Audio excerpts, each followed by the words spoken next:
আমরা পৃথিবীতে অসংখ্য সফল মানুষ দেখি, কিন্তু সকল সফল মানুষই পরিশ্রম করে সফল হয় নাই। কেউ সফল হয়েছে পরিশ্রম করে, যোগ্যতা দিয়ে, দক্ষতা দিয়ে, নিষ্ঠা দিয়ে, আর কেউ সফল হয়েছে উত্তরাধিকার সূত্রে। অর্থাৎ উত্তরাধিকার সূত্রে তিনি সফলতার একটি যাত্রা পেয়েছিলেন এবং সফলতার রাস্তায় তিনি উঠেছিলেন। কিন্তু পরিশ্রম করে দক্ষতা, যোগ্যতা, নিষ্ঠা, সততা, প্রজ্ঞা এগুলোকে কাজে লাগিয়ে যারা সফল হয়েছে, আমরা মূলত তাদেরকেই সফল বলবো। কিন্তু যারা উত্তরাধিকার সূত্রে সফল হয়েছেন, আমরা তাদেরকে সফল বলবো না।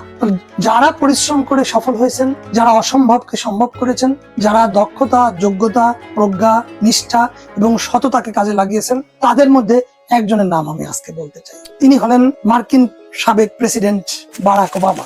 তিনি একজন কৃষ্ণাঙ্গ হয়েও হোয়াইট হাউসে 8 বছর কাটিয়েছিলেন এবং তিনি তখনই স্বপ্ন দেখেছিলেন যখন তিনি মার্কিন যুক্তরাষ্ট্রের নাগরিক নন এবং তিনি একজন কৃষ্ণাঙ্গ এবং মার্কিন যুক্তরাষ্ট্রে বসবাসও করেন না। এমন সময় তিনি অসম্ভবকে স্বপ্ন দেখলেন এবং সেই স্বপ্নকে বাস্তবায়ন করার জন্য পরিশ্রম, সততা, দক্ষতা, যোগ্যতা, নিষ্ঠা এবং তার প্রজ্ঞাকে কাজে লাগালেন এবং ধীরে ধীরে তিনি মার্কিন প্রেসিডেন্ট হয়ে উঠলেন এবং হোয়াইট হাউসে 8 বছর কাটালেন। তিনি যখন মার্কিন যুক্তরাষ্ট্রে বসবাসও করেন না, তখন তিনি পরীক্ষার রচনায় লিখে দিলেন যে তিনি মার্কিন প্রেসিডেন্ট হতে চান।